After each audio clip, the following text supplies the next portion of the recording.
Hello guys, welcome to my new YouTube channel. My second video on this channel. और जो first first video थी, आपने अगर first part नहीं देखा तो जरूर देखिएगा। फर्स्ट पार्ट में मैंने 15 मई से लेकर 16 मई तक, 16 मई सुबह तक जो भी हुआ वो सब कुछ समझाया था। और इस पार्ट में आप देखेंगे कि 16 मई के बाद में, जो 16 मई से लेकर जब तक हेमराज नहीं मिला तब तक क्या हुआ था। जो आरुषि थी उसका गला बहुत डीपली काटा गया था और उसके सर पर एक चोट भी लगी थी, बहुत ज्यादा गहरी चोट भी लगी थी। तो राजेश ने एक्चुअली वो चोट गौर से नहीं देखी कि वो या फिर किसी ने मारा या फिर लड़ते हुए लग गई। लेकिन यहाँ पर एक और बात है कि जब राजेश सुबह उठा था तब उसने देखा कि उसके डाइनिंग टेबल पर एक स्कॉच की बोतल पड़ी हुई है। सो वो स्कॉच की बोतल राजेश अपने कलेक्शंस में रखता था। तो उसने देखा कि मैंने तो कल रात को स्कॉच नहीं पी, बल्कि कुछ भी नहीं पिया, तो ये स्कॉच की बोतल यहाँ पर आई कैसे। सो पुलिस ने आरुषि की मैट्रेस, उसकी चादर, उसके कपड़े और वो स्कॉच की बोतल भेज दी फॉरेंसिक लैब में। सो जो स्कॉच की बोतल है वहां पर उस पे उनको आरुषि और हेमराज के फिंगरप्रिंट्स मिले। सो वहां पर एक और बात थी कि आरुषि का जो वो फोन था वो एक्चुअली वहां पर था ही नहीं, वो गायब था। और जैसे कि मैंने आपको पहले भी बताया कि नुपुर बार बार यही बात कर रही थी कि देखो हेमराज ने क्या किया, और वहां पर हेमराज नहीं था, वो वहां पर गायब था। तो पुलिस का भी पहला सस्पेक्ट हेमराज ही था। तो फिर राजेश ने क्या किया कि उसने पुलिस को 25,000 रुपए देने का वादा किया अगर वो हेमराज को नेपाल जाकर ले आते हैं, क्योंकि जो हेमराज था वो नेपाली था। तो उससे राजेश को लगा कि उसने जब आरुषि का कत्ल किया तो वो नेपाल चला गया होगा। तो एक्चुअली पुलिस ने ये स्टोरी बनाई क्योंकि उनके पास एक ही सस्पेक्ट था, उनके पास और कुछ था ही नहीं। और उस टाइम पर हेमराज भी वहां पर मौजूद नहीं था। तो पुलिस ने ये सोचा कि उन्होंने ये स्टोरी बनाई कि नुपुर और राजेश के सोने के बाद हेमराज अपने कमरे से आया और उसने राजेश की कलेक्शंस में से स्कॉच की बोतल निकाली और उसने वो स्कॉच की बोतल पीने के बाद उसे उसने आरुषि के कमरे में गया और आरुषि के कमरे में जाने के बाद उसने आरुषि के साथ जबरदस्ती की। और जबरदस्ती करने के बाद उसने आरुषि का कत्ल कर दिया। But here is a catch कि पुलिस ने ये कहा कि आरुषि का कत्ल हेमराज ने नेपाली फुकरी से किया है। लेकिन अगर वो नेपाली है इसका मतलब ये नहीं है कि वो नेपाली खुकरी यूजली यूज करता होगा, क्योंकि नेपाली खुकरी तो बहुत घरों में मौजूद रहती है। तो नुपुर और राजेश ने भी कभी नेपाली खुकरी का जिक्र किया ही नहीं था। तो आई डोंट नो ये नेपाली खुकरी आई कहाँ से। तो coming back to Arushi, Arushi का जब हुआ, मतलब पोस्टमार्टम वगैरह हुआ, तो उसे तलवार के घर में ही लिविंग रूम में लाया गया। और लिविंग रूम में लाने के बाद कि 4 बजे आरुषि की बॉडी को क्रीमेट करने के लिए गया। तो पुलिस भी वहां पर मौजूद थी और जो राजेश था वो बार बार एक ही बात कह रहा था कि ये आरुषि की बॉडी को क्रीमेट मत करो, क्रीमेट करो। तो ये बात एक्चुअली बहुत वियर्ड थी लोगों के लिए कि राजेश इतना फोर्स क्यों कर रहा है सभी को। तो राजेश ने एक्चुअली एक्सक्यूज दिया कि जो हमारे बड़े हैं, जो मेरे बुजुर्ग हैं, वो कह रहे हैं कि बॉडी को ऐसे क्रीमेट नहीं करना चाहिए। तो फिर इसके बाद में पुलिस ने राजेश को कहा कि आप आरुषि की बॉडी को क्रीमेट करने के लिए ले जा सकते हैं, क्योंकि उन्हें अब आरुषि की बॉडी के से ऊपर कुछ नहीं चाहिए था, उन्हें जो चाहिए था उन्हें वो मिल गया था। तो उसके बाद पुलिस ने हेमराज को ढूंढने की ट्राई की, लेकिन उन्हें हेमराज कहीं मिल ही नहीं रहा था। तो पुलिस ने आसपास से पूछताछ करने की कोशिश की कि हेमराज का कोई रिश्तेदार है जो यहाँ पर रहता है। तो उन्हें उसके सन इन लॉ के बारे में पता लगा, जो कि था जीवन शर्मा। और जीवन शर्मा कुछ ही दूरी पर उस घर से कुछ ही दूरी पर रहता था। सो पुलिस ने जीवन शर्मा से पूछताछ करने की कोशिश की, लेकिन यहाँ पर एक्चुअली पुलिस ने उससे पूछताछ नहीं की बल्कि उससे मारा पीटा और फिर कोशिश की। तो जीवन शर्मा ने कहा कि नहीं, मुझे कुछ नहीं पता और हेमराज ऐसा नहीं कर सकता क्योंकि वो आरुषि को अपनी बेटी की तरह मानता था। तो यहाँ पर था कि दूसरी तरफ जो ड्राइवर था, जो राजेश का ड्राइवर था, उसने सोचा कि जे जो मैट्रेस है वो हम बहुत स्मेल आ रही तो हम इसे ऊपर छत पर डाल देते हैं, जिस मैट्रेस पर आरुषि का कत्ल हुआ था। तो वो छत पर गए और लेकिन छत का दरवाजा खुला नहीं। तो एज इंडियन क्राउड किसी ने कोशिश भी नहीं की कि मैं चाबी लेकर आऊं और छत खोलूं।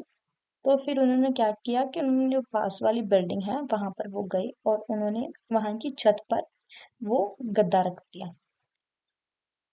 जब वो मैट्रेस रखकर वापस आए तो राजेश ने सभी को ये कहा कि मुझे घर बिल्कुल नीट एंड क्लीन चाहिए। तो उसने घर का ईच एंड एवरी कॉर्नर पूरा साफ करवाया घर। वहां पर एक्चुअली पुलिस वाले भी मौजूद थे, लेकिन किसी ने कुछ नहीं कहा कि एविडेंस खराब हो सकते हैं। तो राजेश ने पूरा घर साफ करवाया, जो कि एक्चुअली लग रहा था कि वो कुछ ना कुछ छुपाना चाहता है, जिसके लिए उसने पूरा का पूरा घर साफ करवाया और इतनी जल्दी जल्दी करवाया। तो इतने में ही आरुषि की फॉरेंसिक रिपोर्ट आई, जिसमें कि जो हम सोच रहे थे कि आरुषि का कत्ल गला कटने से हुआ है, वो बिल्कुल ही अलग था। उसका कत्ल गला कटने से नहीं बल्कि सिर पर जो उसके चोट लगी थी उसकी वजह से हुआ था। और उसका इनफैक्ट उसका जो गला था वो उसके मरने के बाद बहुत ही ध्यान से काटा गया था, जो कि एक डॉक्टर ही काट सकता है। और उसका गला टाइम लेकर काटा गया था, बहुत टाइम लेकर काटा गया था, जो कि एक्चुअली पुलिस कुछ और सोच रही थी कि उसका जो मौत है उसकी वो गला कटने से हुई है और हेमराज ने हड़बड़ी में उसका गला जल्दी से नेपाली नेपाली खुकरी के साथ काटा है। लेकिन एक्चुअली उसका गला बहुत ही प्रिसाइसली काटा गया था, जो कि एक डॉक्टर ही कर सकता है। और उस रिपोर्ट में एक्चुअली एक और बात थी कि जो सभी ने देखा कि जब आरुषि को घर लाया गया था तो शी वॉज वेरिंग पीछे। तो एक्चुअली उसमें ये भी था कि जब आरुषि की रिपोर्ट थी उसमें लिखा था कि आरुषि का अंडरवेयर निकाला गया था और उस पे दो दो अलग लड़कियों के डीएनए थे। दो दो अलग लड़कियों के डीएनए थे, बल्कि ये एक बहुत इम्पोर्टेंट न्यूज़ बन सकती थी। लेकिन बल्कि ये जो रिपोर्ट थी बार-बार चेंज होने के कारण कभी कभी कहा गया कि वो वहाँ पर 2 डीएनए थे, कभी कहा गया कि वहाँ पर 1 डीएनए था। इसकी वजह से ये इन्फॉर्मेशन भी खराब हो गई। और वहाँ पर उस रिपोर्ट में एक और चीज़ थी कि जो आरुषि का वर्सनल एरिया है, वहाँ पर वो कभी कहते थे कि बहुत बड़ा है, कभी कहते कि बहुत छोटा है। और जब वो रिपोर्ट रीचेक होने गई एंड एज ऑलवेज वो रिपोर्ट कहीं पर गुम गई। वो रिपोर्ट कभी मिली ही नहीं। वहां पर एक और चीज थी इस रिपोर्ट में कि आरुषि पर कभी भी अ, जबरदस्ती नहीं हुई है।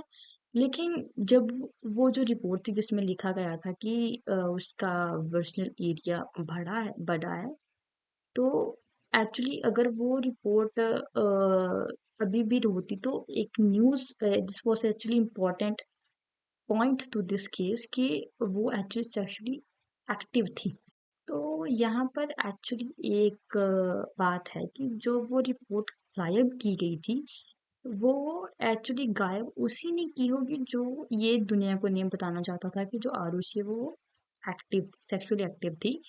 तो यहाँ पर एक्चुअली सीबीआई ने बाद में ये भी स्टेटमेंट दी थी कि जो राजेश तलवार का जो भाई है दिनेश तलवार, उन्होंने फॉरेंसिक में एक कॉल भी की थी कि अगर आरुषि की बॉडी पर कोई भी जबरदस्ती के निशान हैं तो उन्हें रिपोर्ट में लिखा नहीं जाए।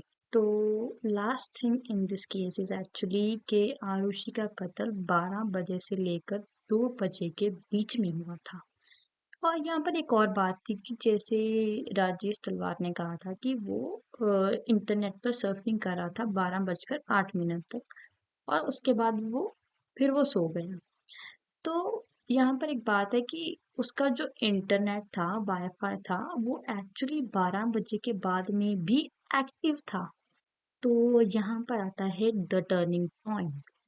टर्निंग पॉइंट ऐसा है कि जब जो शर्मा जी हैं, वो जो उनके ड्राइवर हैं, वो मैट्रेस लेकर ऊपर जा रहे थे। तो उनके साथ जो लोग थे, उन्होंने भी एक चीज़ देखी कि जो ऊपर जाने की जो सीढ़ियाँ हैं, वहाँ पर एक्चुअली खून के कुछ धब्बे थे, जो कि एक्चुअली यहाँ पर आरुषि का कत्ल तो उसके घर में हुआ था। तो वो सीढ़ियों पर वो जो खून के धब्बे हैं वो कैसे आए?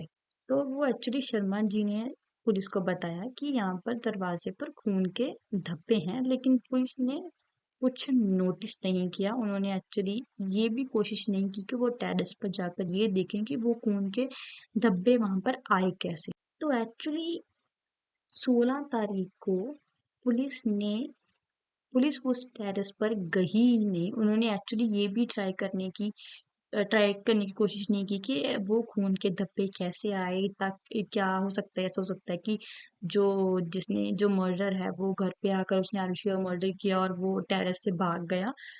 पुलिस ने कुछ भी करने की कोशिश नहीं की उस दिन।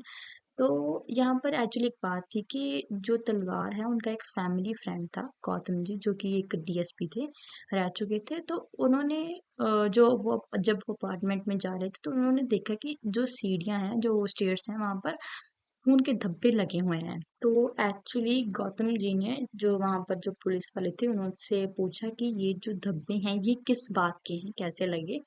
तो पुलिस ने आंसर नहीं दिया, क्योंकि वो कभी टेरेस पर गए ही नहीं। तो गौतम जी ने क्या किया कि जो केस हैंडल कर रहे थे, जो मेन थे, उनको कॉल लगाया और उनको पूछा कि ये धब्बे कैसे आए, उन्हें पता नहीं था। तो as he was ex DSP, so उनके कहने पर जो पुलिस वाले थे वो सभी घर पर आए और उन्होंने एक्चुअली टेरेस पे जाकर चेक किया, बल्कि 16 तारीख को नहीं बल्कि 17 तारीख को जाकर चेक किया। तो एक्चुअली ना राजेश की एक और स्टेटमेंट थी कि वो 15 तारीख को टेरेस पर गया था और वो वापस आया और उसके बाद वो कभी भी टेरेस पर नहीं गया। एंड जब पुलिस वालों ने वो टेरेस का दरवाज़ा खोला तो उनको थोड़ी दूर जाकर एक बॉडी मिली, जो कि एक चद्दर में लिपटी हुई थी और खून-खून था।